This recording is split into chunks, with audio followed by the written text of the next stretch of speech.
to Strictly Baseball. I'm Jacob Brown, joined here with Steve Cashin. We're going to go around the league today, just like normal, talk about what's been going on, the trade deadline. I think, what is it? Today's July 20th, so like 10, 11 days. We got trade deadline, and then the All-Star break was a few days ago. We'll talk a little bit about that. Some sticky stuff, drama, all that stuff going on. So, Steve, you've got your perfect game hat on. I mean, you got to tell everyone where you've been the last few weeks. Yeah, been on the road with Perfect Game, working some tournaments. Got the privilege to work the National Showcase this past week, and got to see some world-class talent. Some of the best kids in the country all came to St. Petersburg to play. It was kind of like a workout session, hit BP, then play about 6 or 7 games. So it was crazy. These kids are juniors in high school, rising seniors this coming fall. And these guys look like they could play on some minor league baseball teams. Just unreal talent. CC Sabathia's son was there playing. He's just as big as his dad. That guy's going to be playing at a high level. Saw Mark McGuire, his son was there. Elijah Green, the number 1 prospect in the 22 class, is there. And it's been fun.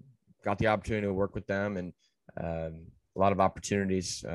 Hopefully doing this scouting gig in the this next season would be nice. Got to talk to one of their directors about the insights with them. So being around a ton of great baseball minds the last few weeks, just intelligent people, know what they're talking about. And yeah, it's been fun. And then I wouldn't want to be anywhere else. And it's been a fun ride, good experience, and hopefully get to expand on it.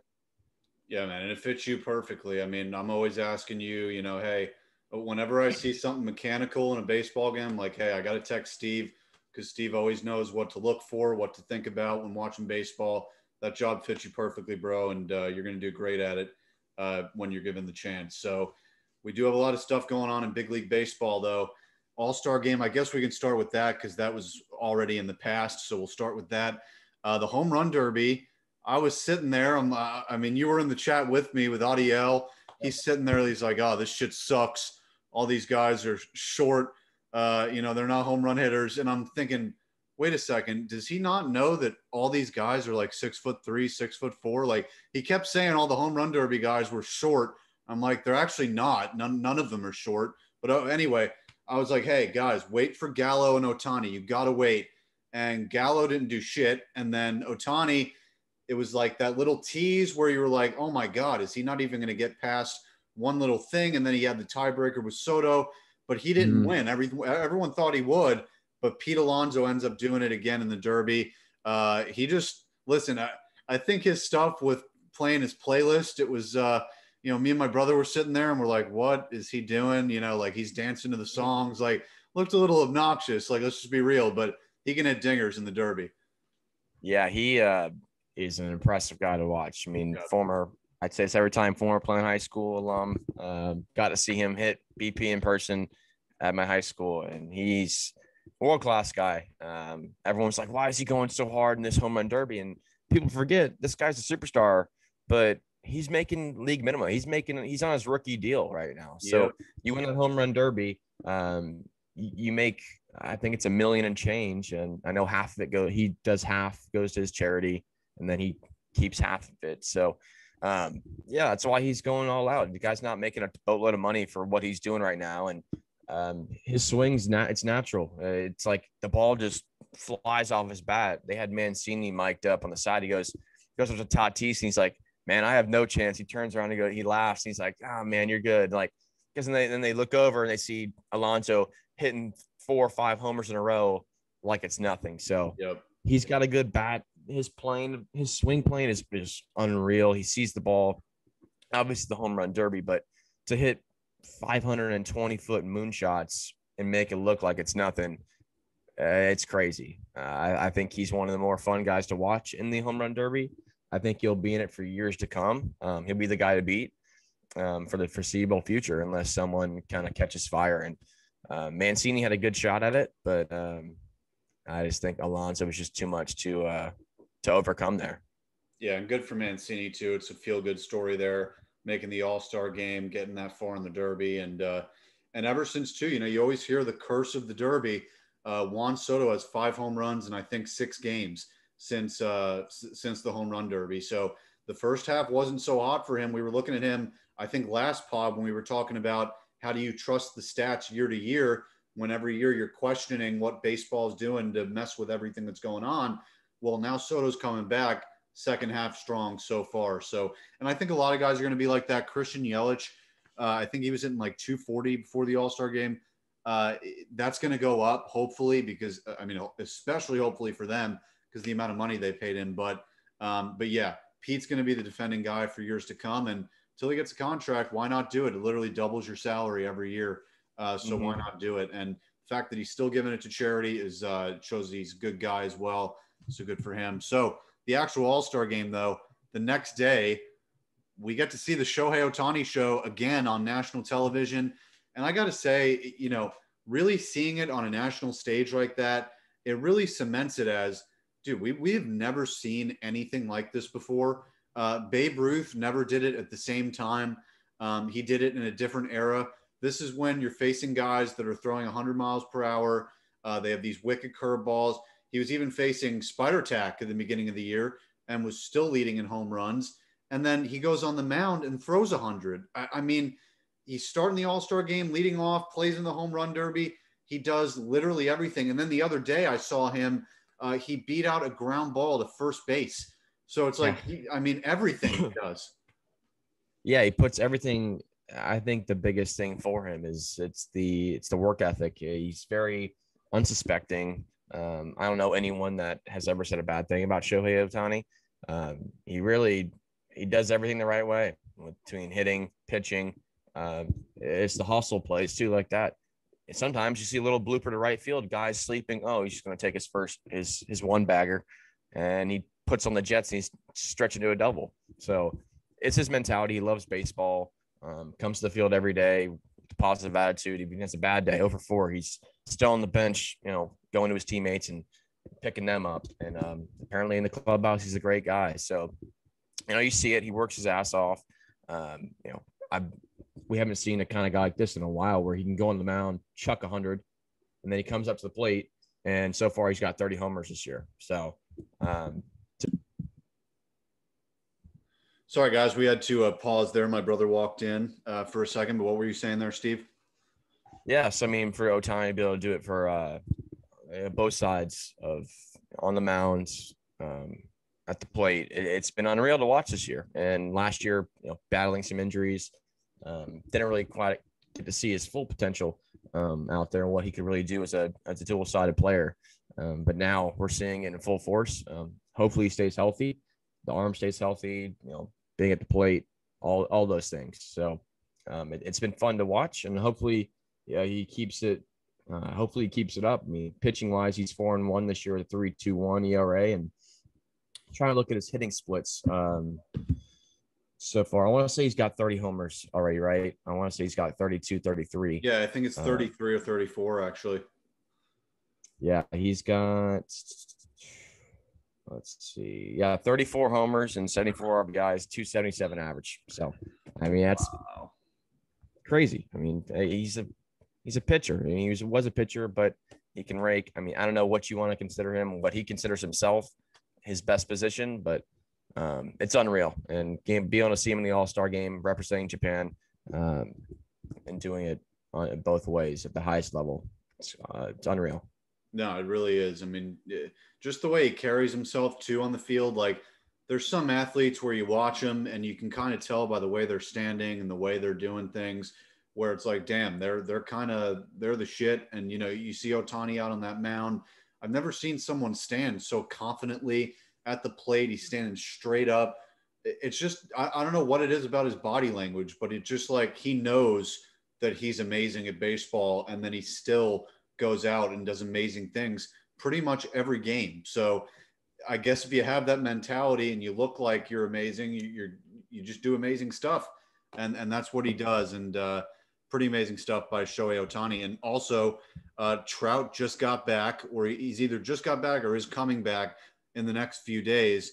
And they're barely out of not barely out of the playoffs, but they're 6.5 out of the wild card spot, one game under 500. I mean, hey, they've been able to be a 500 team without Mike Trout, and now getting him back. Hey, I mean, I'm not saying the Angels are going to go make a playoff run here, but you got two superstars on the same team that haven't even been playing together the whole time so far. Yeah, I mean, you're getting another world-class talent back. You're 6.5 out looking at it right now. You're still kind of in the thick of things. If you can get a couple games back before the deadline here, I always say 6 games it's kind of tough to come back from. I say you got to be around 4 or 5 before the break. But we're just right after a few days off from the All-Star break. They're definitely still in it. If they can string some wins together, the dominoes fall into place. I think by the end of August, they've got to be within 3 games. It gives you a fighting chance. If you're within 2.5, 3 games by time you're in the last month of the season, you got 4 weeks to catch up 3 games. And I'm sure you're going to be playing. They're going to be playing Oakland, Seattle, those teams out west quite a bit. So that's the number you got to be at. It's 2-3 games. If you're still sitting 6 back come mid-August, you could kind of start to not box it up, but it's starting to look like a faint glimmer of hope. So we'll see. I'm rooting for them. They've been a team that everyone's kind of been waiting to exceed expectations with Trout, those guys on the roster, but it's been the pitching that's killed them. So hopefully they can string a few wins together, get back into it, and we'll see. Time will tell. Yeah, and I think the thing that goes against LA here too is, you've got Cleveland, Yankees, Blue Jays, and Mariners. They're all not even in wild card spots, and they're ahead of the Angels. And then you have Oakland and Tampa, which those two might not even miss, right? I mean, we pretty much every year it seems like the Rays and A's are in that wild card together. So, the Angels don't have any guarantees. Their pitching is okay. They've got Jose Suarez, Patrick Sandoval, 2 young lefties that have been dealing a little bit lately. Of course, Ohtani in there as well. Heaney's been struggling a little bit, but they always need pitching. They never get it. They never get that extra thing. Rendon's also struggling this year. I think he's hitting like 220, which is shocking. I mean, that came out of nowhere. So hopefully the Angels can rebound. But Seattle too, like how are they even winning? I mean, they're 50-44. They barely have any pitching. Their lineup is okay. They don't even have all their prospects up yet. And somehow Seattle's sitting here at 50-44. And some people, they use that to credit. I think Seattle, they're probably just taking advantage of the Texas games. You always get the head-to-heads with the other division teams in your division. I'm not taking credit away from them, but at some point the Mariners are going to collapse because they just don't have enough of anything. Yeah, I'm looking at their roster right now, and stat-wise, a bunch of 270 hitters, and I don't really know. I don't watch a whole lot of West Coast baseball, but I watch the recaps in the morning, and I see they somehow find a way to win games, a lot of one-run games. Beat LA twice, 1-runs. They played the Angels 6 times in the past 2 weeks. Texas, they played a lot. And then they got beat up by the Yankees, beat up by Toronto. So you look at the higher end talent that they're playing, they have a tough time with, but they're winning the games they have to win and they're staying relevant. But it's, can you sustain that type of play for the next 60 games to close out the season? And I don't know if they can do it. They've been proving, I think, the world of baseball wrong, but if they can, power to them. But I think the pitching's really kind of kept them in it for the most part, because hitting wise, it's, like I said, been a bunch of 270, 275 hitters that have been keeping them afloat. So, credit to them. They're doing the right things. It's baseball. Baseball works in mysterious ways sometimes. But if I was betting against them, I would say I don't know how they can sustain it for the rest of the way out. We've seen it every year with them. They're always there, and then they kind of take that steep decline for 2 weeks that will really kind of hurt them. But who knows? Maybe they make the adjustment and keep excelling. It's kind of like the Giants. They keep going forward, and they're not going away. And they've been probably the most surprising team all year. And Seattle's been one of the most surprising teams all year. We thought they'll go away, and they just keeps knocking at your door, and which is good for baseball. Good to see different teams in the mix. and not the same 3-4 teams in the wild card race. Yeah, that is something. That's a good point. I mean, you get that little mix up in who's in the race and everything like that. And, you mentioned how they winning these one-run games. You've got Kenyon Middleton out in the bullpen. He's pretty good. But Kendall Graveman used to be a starting pitcher for Oakland this year in 26 games. He's 2-0 with a .93 ERA, and he's their closer. So if you've got a guy who's given up less than a run per game, well, that explains it right there. So they've got a guy, hey, at least you get to the ninth inning, you got a guy who can close it out and win the game for you. And, Tom Murphy at catcher, yeah, no, he's not doing that well. But I mean, yeah, you're right. I mean, you look at their roster, it's just a bunch of 260, 270s. Even Kyle Seager, though, is hitting 213. But the fact that they're doing this and they're winning games when Kyle Lewis, who won Rookie of the Year last year, has been injured virtually the whole year. Jared Kelenic, one of their prospects, hasn't even panned out yet. There's still hope there. I'm just saying, how are they doing it right now? Because those guys haven't been there yet, and they just are. So good for the Mariners, and good that they're in contention as well.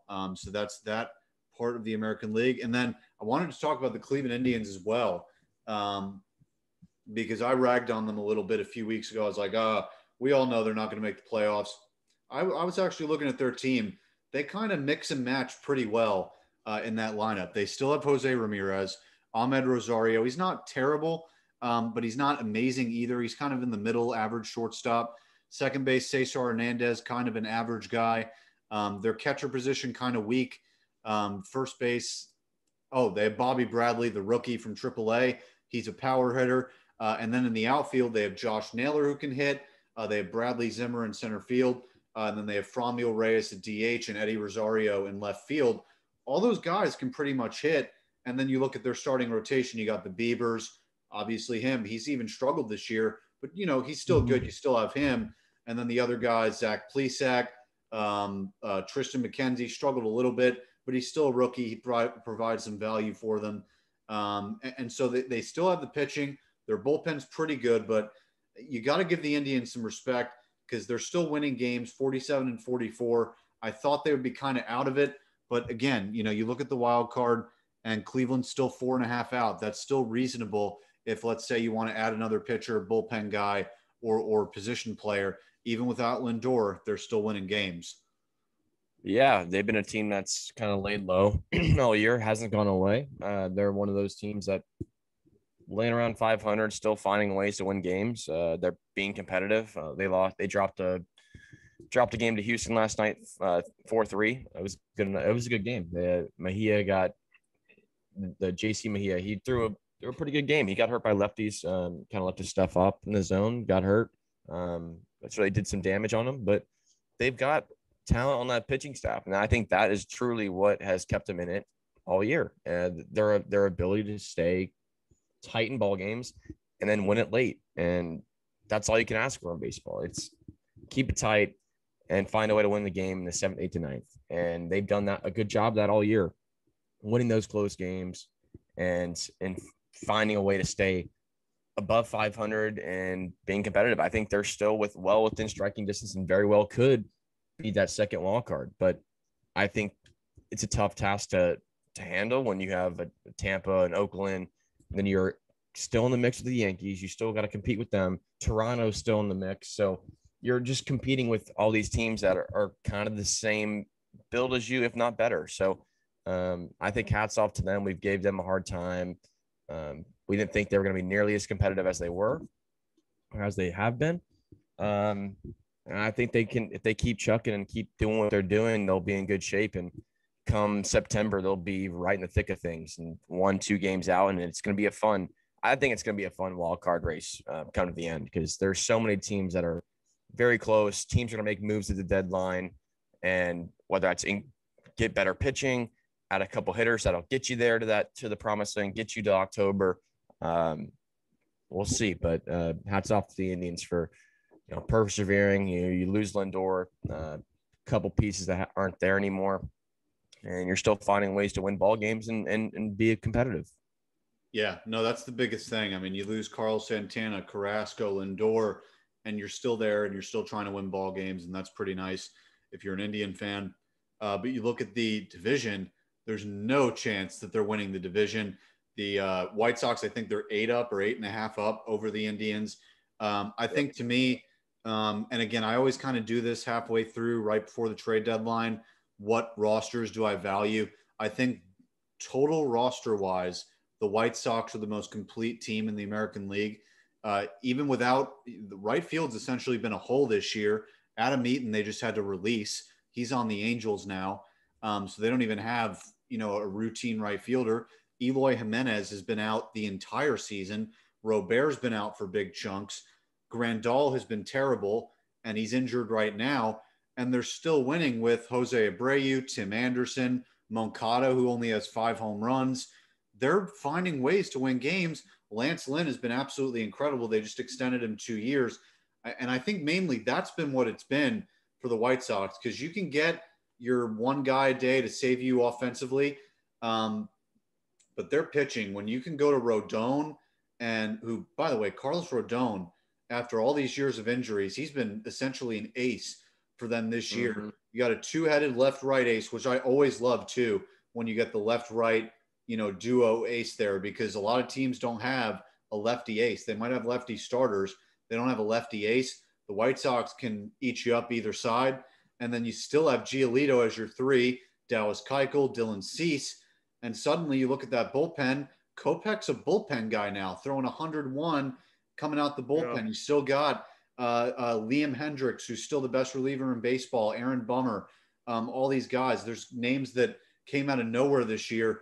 The White Sox, I think they're pitching. I mean, you go into the year and you're like, oh, everyone is a top 10 position guy.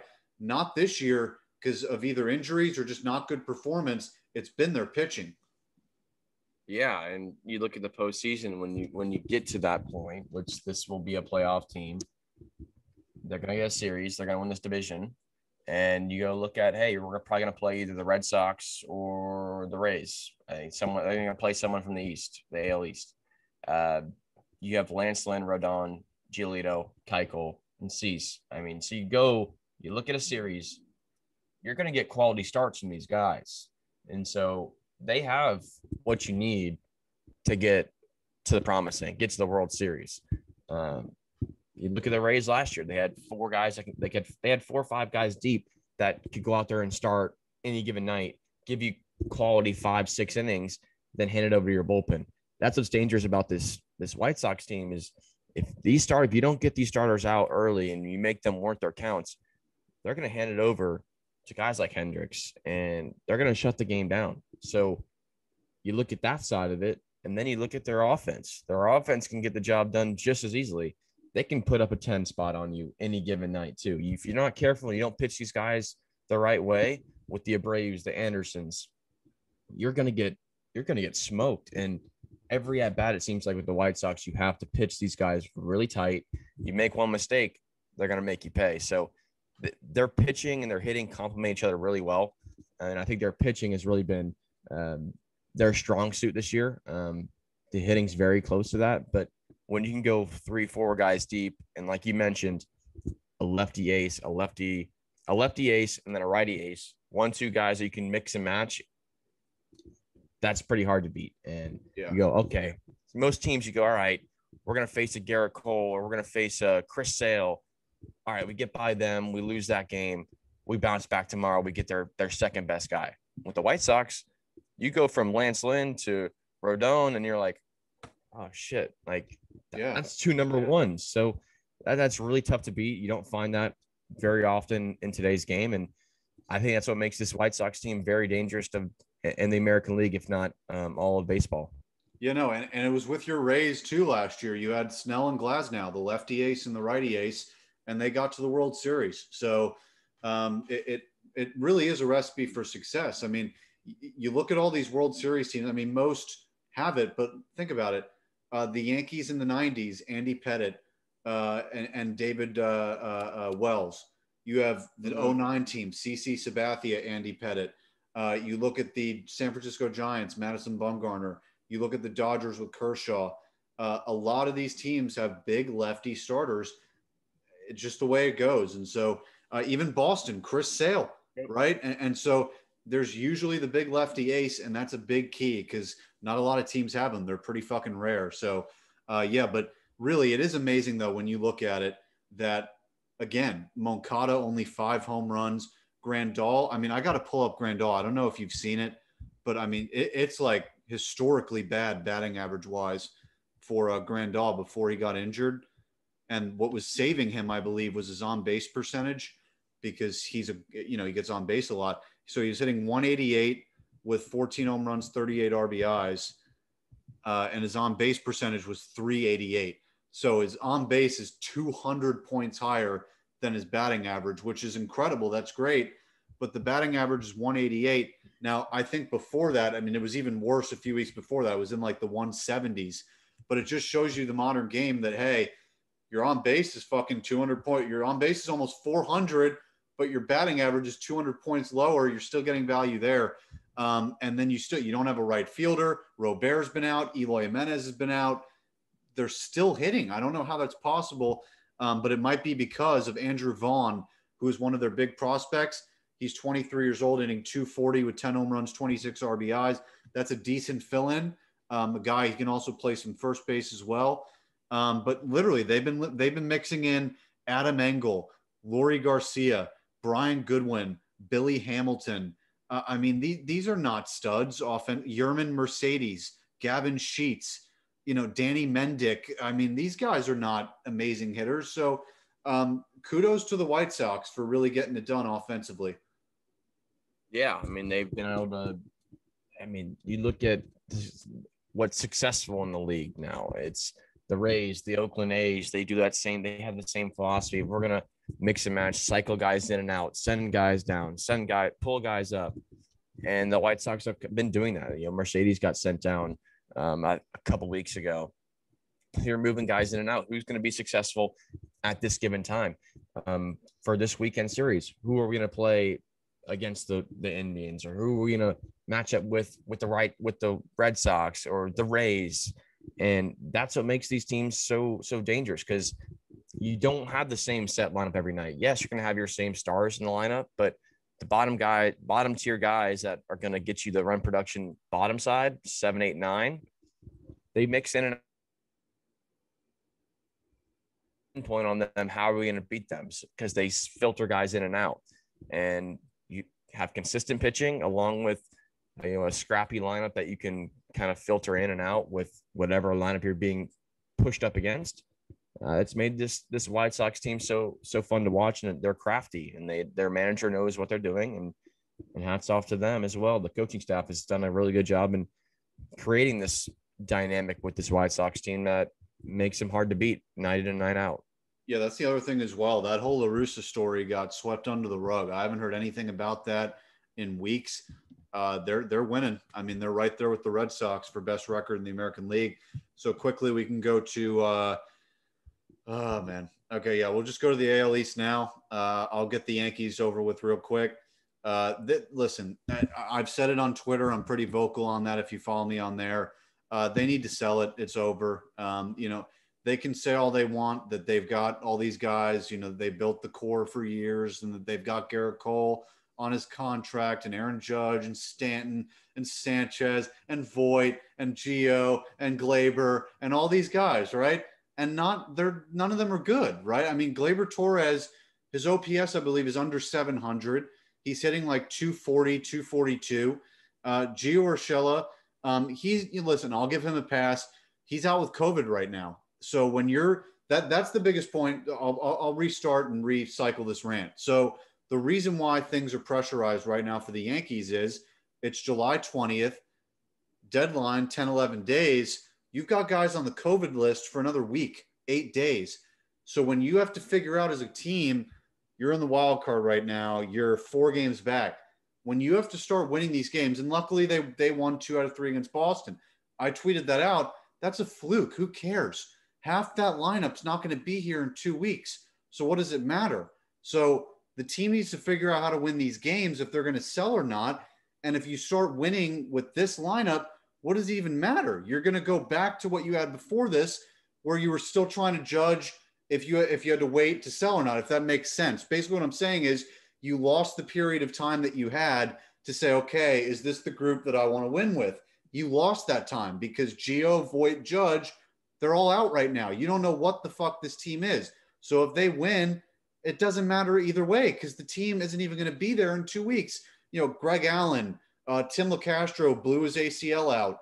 I don't even know. So Chris Gittins, Hoy Jun Park, these guys aren't going to be here in a week. These guys aren't the Yankees. So they need to figure it out. I don't know what they do either. We've talked about it.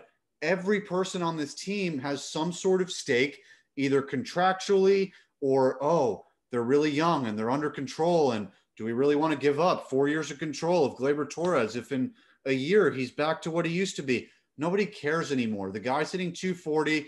You called it out, Steve. I mean, listen, you're not biased. I am in this regard with players. You were like, hey, Gleyber's not a shortstop. He's a cream puff. This guy's lazy. He's not a shortstop. Look what happened. This guy's not a real shortstop.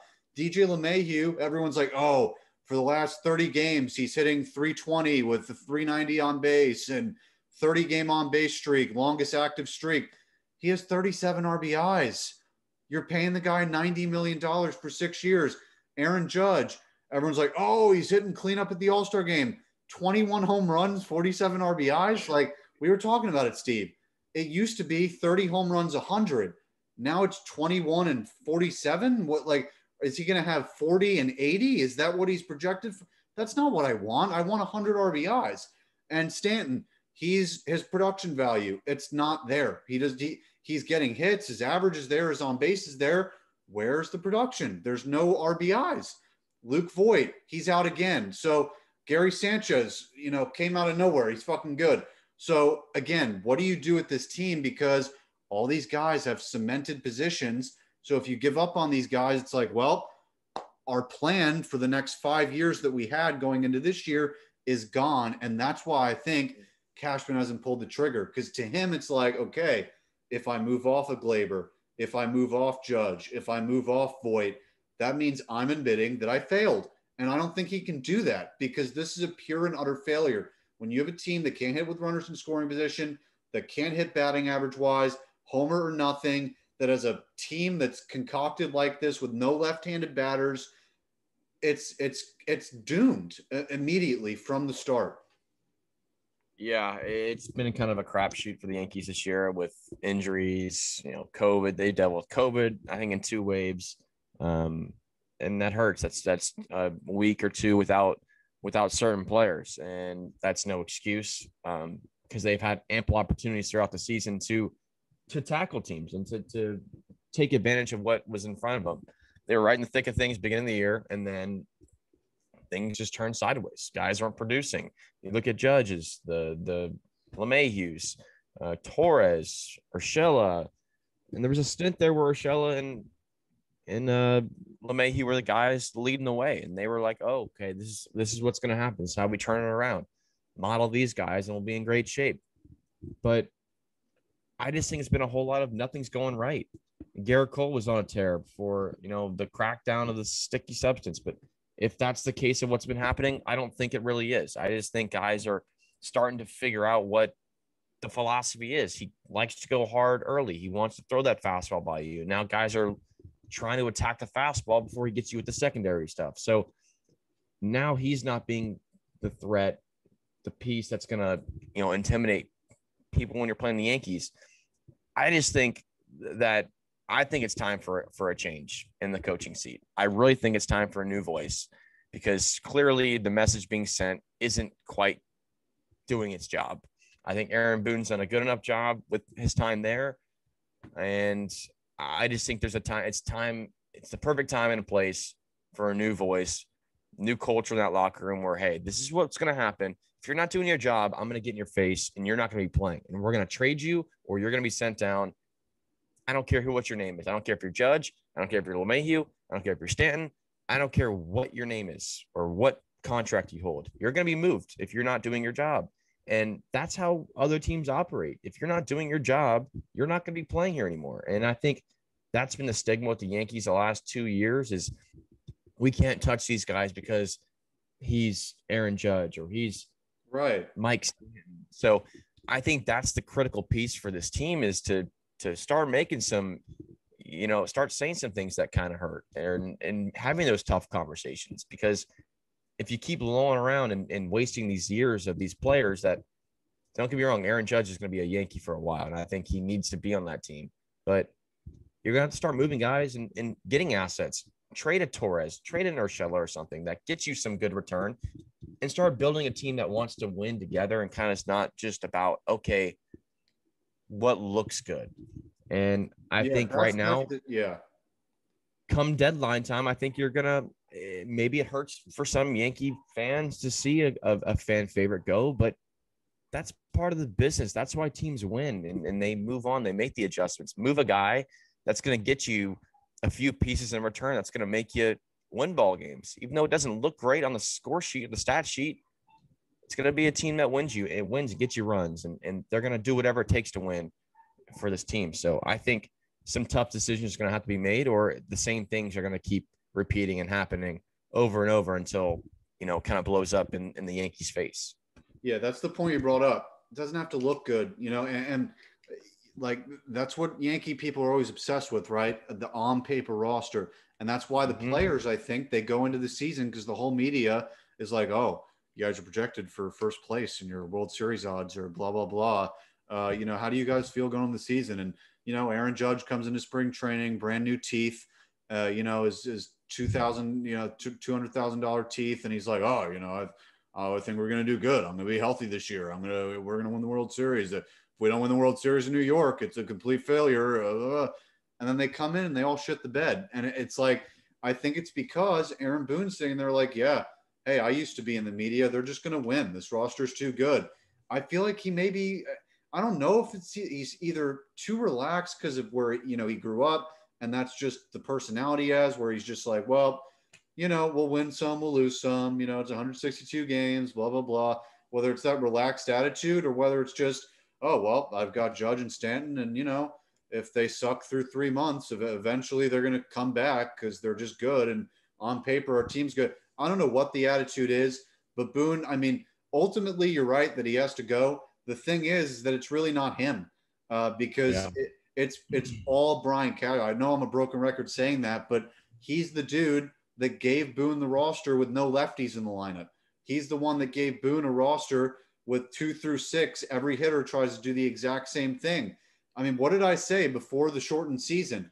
Before I was biased to Voit, leading the league in home runs, I said they should trade Voit because they have too many homer or nothing guys in the lineup. You got to get rid of somebody, as much as it might hurt. And then Voit went and he led the league in home runs. And you're like, well, they're not going to trade Voit anymore, even though that was probably the smart thing to do. And now look at this year. He hasn't fucking played. So I feel like I'm beating Brian Cashman to the fucking jump here, and they're just not doing what they should. So enough about the Yankees. I can go for days about it, and I'm sure I'll have Mark on, and we'll do a pod about it soon. But, they just got to improve, man. It's just embarrassing. But the rest of the teams in the division, the Red Sox keep going, man. Good for them. Listen, at this point, now you're looking at adding because, we kept saying – this pitching can't hold up. This pitching can't hold up. It's fucking holding up. They're 57 and 38 and they rake. So if you rake, you can have pitching that holds up. The problem last year was that they didn't rake and they were kind of coming off the Cora thing and they're like kind of demoralized. This year, pitching's been okay. Evaldi's been probably the best out of all of them, but everyone's been hitting. And now Chris Sale's on the rehab. And to me, it's go get another starting pitcher, because I don't think they're the best team in the American League. Obviously, the White Sox have better pitching, and I think they would shut down Boston, but Boston's got to get another pitcher here soon. But I've also heard they have first base need. I've heard Anthony Rizzo, he got drafted by Boston. I've heard they might be interested in Rizzo. That would be quite the shakeup if it happened. Yeah, that'd be dangerous if they got Rizzo. I don't know. This Red Sox team's already good enough with what they have. They found a way in the pitching. They're getting quality starts from their guys, and the hitting was how it's always been the last few years. Even last year when they were struggling, they were losing games, but they still were managing to score 7-8 runs a night, and they picked up where they left off last year, and it's continued through halfway through the year. It's continuing to the 3/4 way pole. So I think if they can add a Rizzo or something like that that gets you more RBIs, watch out, because this Red Sox team is legit. They're not going anywhere. I say if you're at the halfway point of the year, you are who you are, and there's no deviating from it. And that is what it is. You're not going to magically turn your team around second half of the season. Sometimes it happens. Don't get me wrong. It can still happen where a team goes on a 20-game run where you're go psycho like 15-5 or something. So I think if the Red Sox get one more pitcher, a hitter, they're legit World Series contenders than what they are already right now. So we'll see. We got 10 days from the deadline. I'll be glued to my phone. It's the hot stove all day. Hopefully, some blockbuster moves are made, and I hope my Rays make some moves. We need a pitcher if Glasnow's not back. So this AL East, it's going to be interesting. Who makes the moves? Do the Yankees make some trade deadline moves, shake some things up? What do the Rays do? What do the Red Sox do? All the way around the league, it's going to be fun to watch what teams do to solidify themselves as playoff contenders, and who's going to be sellers at the deadline. It's the bigger question. So it'd be fun to see. Yep, I totally agree, man. And you got to give a Rays report too. I mean, do you think they're a shoe-in for a wild card, or do you think without Glasnow for an extended period they might fall apart? It's hard. They're a team that I've watched a lot of baseball this year with them, and I think they went on a great starting the year off. It looked like very well they're going to be a 500 team, and I was like, okay, it is what it is. You went to the World Series last year. You lost Snell. You lost some pieces in that lineup, and it is what it is. You've had a couple good years, and you've made the postseason, and eventually you're gonna have a drop off year. And then they went on a 25 game run where they lost 5-6 games, and I was like, wow, this huge turnaround. And now they've kind of gone up and down, up and down.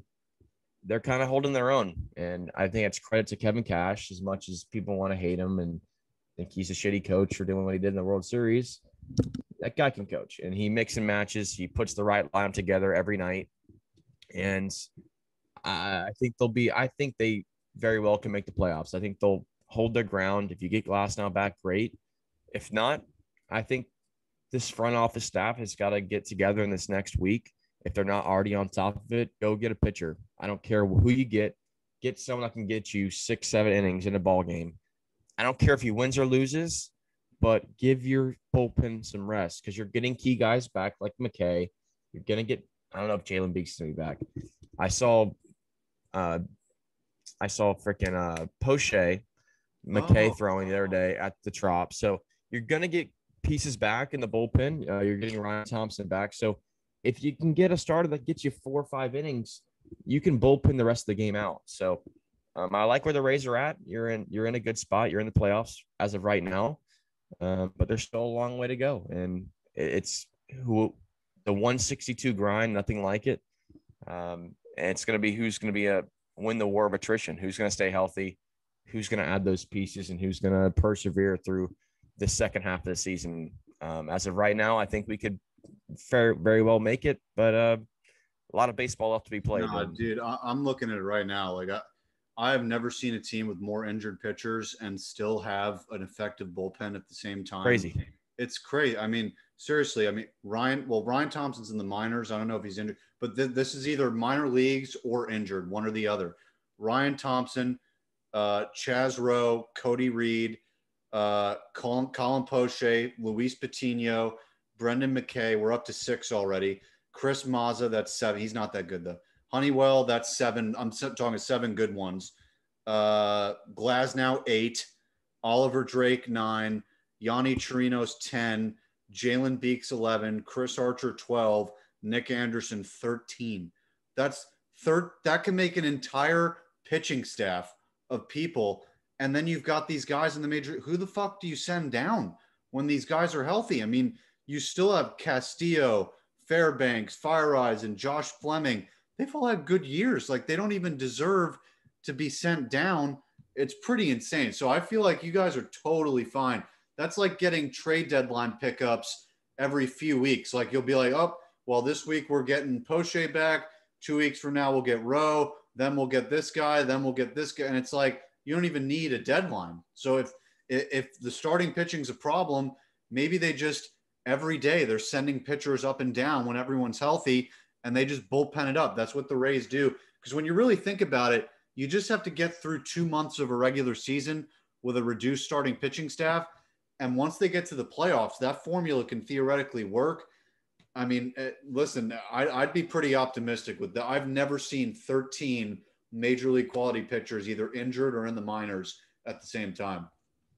Yeah, it's unreal. And that's what was going to be the dagger, I think, for the Rays was how you hold up pitching wise. And I don't know, credit to Snyder, the pitching coach. She's just found a way to pick guys up, and we're going to pitch to our philosophy and go from there. And I thought no way in hell we were going to be competitive this year just because of who you lost on the pitching side. You lost Morton too. So yeah, Morton and Snell, you lost a ton of innings in that starting rotation, and you lost Glass now about a month and change. So and you didn't have your closer going in.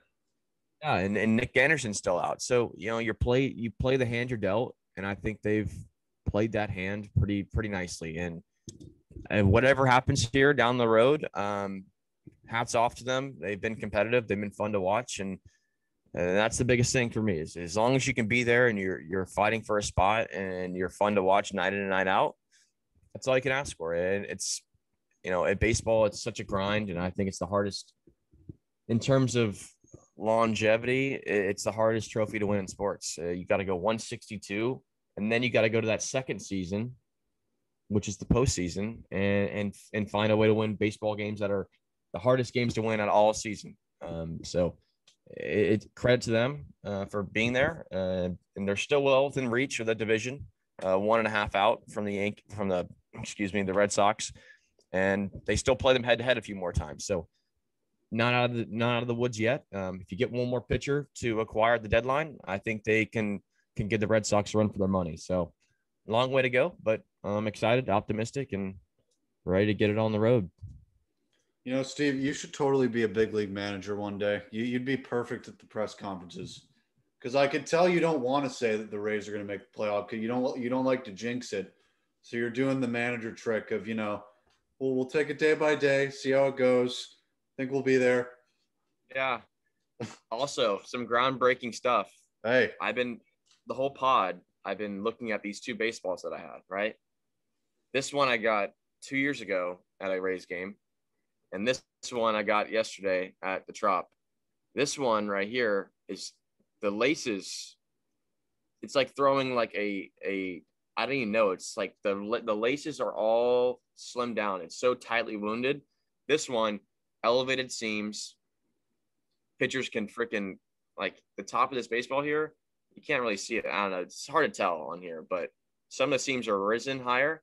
Okay. This one's tightly wounded, makes the ball fly farther. And I've been looking at it all day so far in this pod, and I'm like, the higher the seams are, it's going to take some friction off the bat, and it's going to slow the ball down. It's not going to make it go as far. This one is so tightly wounded that when you hit this thing, it's going to go so far. So I was curious, because I was looking at the baseballs. I'm like, huh. And I feel I'm like, oh shit, this one is like, it's like lighter, and it feels like it's like so tightly wounded. I don't know. It's something. It's interesting. I mean, so this was at Perfect Game or at an actual big league game? You got these balls? No, this guy went. I was down walking around the clubhouse down there, and this guy was like, "Hey, you want a baseball?" I was like, "Yeah, sure. Why not?" Throws it to me, and I held it. I'm like, "Oh, it's like a normal baseball." Then I got home yesterday, didn't think any of it. Picked up both the baseballs as we're talking here today, and I'm like, "These seams are completely different." It's like two different baseballs, and it's the official Major League Baseball, both game used. So very, very interesting. That's really, and because it makes you think, like, do they make some balls? Is that how they're doing it? To where, oh, dude, that's a little tin hat, what just came into my head. But I was just thinking, do they make some that are easier to hit out now and some that are better for pitchers now, so that pitchers and hitters aren't complaining? Because if you were to come hold these two baseballs, if you go cross seams right here, you can literally, I could spike this like a curveball and grip the hell out of this thing because its laces are risen. And if I go to this one, I've got to dig my nail into that thing to get a grip on that top cross seam across the ball. So for pitchers and hitters, it makes a huge difference. For pitchers, you can get that spin rate up with the laces risen because you can spike the shit out of that and get that grip. This one, you got to let it roll off the fingers. So I don't know. Really all science projects. Yeah. That is really interesting. Yeah. Wow. Gets you thinking, dude. That's really, I mean, who knows? I mean, if they really did do that, it would actually kind of make sense that if you're going to doctor the balls, maybe 50-50 do it at least to trim it down a little bit. Because we've seen like all offenses come back a little bit since the spider tack crackdown. Teams are hitting a little bit more, but I don't know, man. It's weird. But anyway, all right, let's move on to I'm going to speed through the NL because I'm just going to be honest. It's kind of fucking boring, the NL. Like I'm just looking. The NL Central, the Brewers, it's their division. I mean, they're up 7.5. Their pitching staff is lethal with Woodruff, Peralta, and Burns. And then they have Hauser, too. Of course, Hader and Williams out in the bullpen. Yelich, he's got to get it going. Trevor Plouffe, I was watching him on Talking Baseball yesterday. He was like, I can't say who it is, but I've heard from my people that the Brewers are looking for a big hitter. And Plouffe knows who it is, but he's like, I can't say it because then it'll spoil it, all that. But, hey, they might be adding a bat soon. But the rest of the teams in that division, Cubs are selling. They should. It's actually, if we're going to talk about anything in the NL, we could talk about that because NL East, it's the same thing every week. It's going to be Giants, Dodgers, Padres every single week. We're going to talk about them, the three-headed race. Right now, it's Giants, Dodgers, Padres. That's the order. And then in the NL East, the whole division is basically, I mean, the Marlins are terrible. The Nats are meh. The Braves are 2 games under 500. They just got Jock Peterson. I mean, they're in the territory now, or if they're not 500 by the All-Star break, you got to sell. And then the Phillies, what are they doing? They got to sell. And now the Mets, it's like, what are they doing? The Mets are Metsing, and they're still somehow winning the division. And I've heard they might add Chris Bryant, which would be huge for them. They should do that for sure. But if we're going to talk about anything in the NL, let's talk about the Cubs. This is the end of an era. Bryant might go to the Mets. Rizzo might go to the Red Sox. Baez might be dealt. Contreras. Jock is already off to Atlanta. Man, the Cubs, man, they only got 1 ring out of this run. Yeah, that's I guess you can call it, I mean, mildly disappointing with the amount of talent they've had. On paper, they've had the roster to get it done. They could have gone 2 and 3, I think. At least 2 rings would have been nice. I think once you get multiple rings with the core group of guys, I think that kind of makes your group it makes them different than the rest. It makes your group kind of special. And to have one, which not going to take anything away from it. They broke the curse. They won their first ring in over 100 years. Nothing will ever take that away. Nothing will make it less special. But with the talent they had, I'll be honest, it's shocking that they didn't get another crack at a World Series. Nevertheless, they never got back to that point to play for a championship. They never got there to give themselves a fighting chance, where you were 4 games away from raising another World Series banner. So tons of talent. I think you're going to start to see at this deadline guys being shipped, whether it's Bryant, Rizzo, because you're going to have to move on. You're going to have to get some value out of these players before they go and walk and take more money elsewhere, because they were on the fast track to making it back to playoffs this year, I think. And then they went on a 11, 12 game losing streak, and you're like, well, what the hell happened? And now it's just full, I think, not full rebuild, but starting to get the mentality of this is where the direction of the organization is going to be heading. And I think it's going to start with a key player, fan favorites being moved. And that's just the nature of it. You're going to have to get prospects, get big league ready guys that are younger, but have upside potential for big names like Rizzo, Bryant, Contreras, guys like that, because if not, you're going to get left in the dust, and you're going to be on a rebuild that's going to take longer if you don't move these guys and they walk for free. So it's sad. I really think they had so much potential, and I think that'll be talking point for years in Chicago. It's like, well, the what ifs, and what if we did it this way? And I think letting Joe Madden walk was the stupidest thing they did. Oh yeah. He was he was the guy. He won you a World Series the first time in 100 years, and he got you the postseason, and he got you to where you needed to be, and he made the right moves, and you let him walk. And I think he was the right guy to maybe get them one more chance at the World Series, but shoulda, coulda, woulda. Yeah, like David Ross as a manager is kind of a joke, to be honest. Yeah, I don't like it. I think he's too. I don't know. He just doesn't won the suit me World as a manager. Series with those players. It just doesn't work. It's one of those things where he's a player's manager where he kind of lets things slide. And like you said, he won the World Series with those group of guys. So when they tell him something, I don't know if you ever saw the clip of Baez when he ran to third base and he didn't realize how many outs there were, and he kind of loafed it back to first. He had a round second, go back to first base to get back, and he was out by a million miles. And then he goes up to him and yells at him, "Oh, you're!" And he sat on the rest of the game. And Baez, as he's walking off, the camera's got him. He's like, "Whatever, dude. Like, you think he's gonna care? He's making millions of dollars." Yeah, I don't think he cares what David Ross is telling him on the end of the bench. It's a player's coach, not a coach's coach, where he's going to be like, "I'm going to make the right move for the team, and whatever you say goes." I think they don't have the respect level they had for Joe Madden when he was in Chicago, and I think that changed the whole dynamic of the team. It changed the culture, and he was the coach that won them the ship. And to lose a guy like that got you there to the postseason every single freaking year, and then you let him go, I just think that changed the whole direction of the Cubs. Yep. I totally agree. So, yeah, trade deadline is coming up in about a week or two, basically 10 days. So we're definitely going to do a trade deadline review of who gets moved. Lots of franchises, like we said, could completely change their outlooks within the next 10 days. So we'll be talking about that soon. We got a hockey pod coming up soon as well. Talking about the Seattle expansion draft, which we're recording this on Tuesday. The expansion draft is on Wednesday. I'm really looking forward to that and seeing what team they're able to build. You can look us up. Excuse me. Sorry. You can look us up on Twitter at Strictly Sports Productions, on YouTube at Strictly Sports Productions, and on Twitter at Strictly Sports P. I'm Jacob Brown. That's Steve Cashin, and we will see you next time.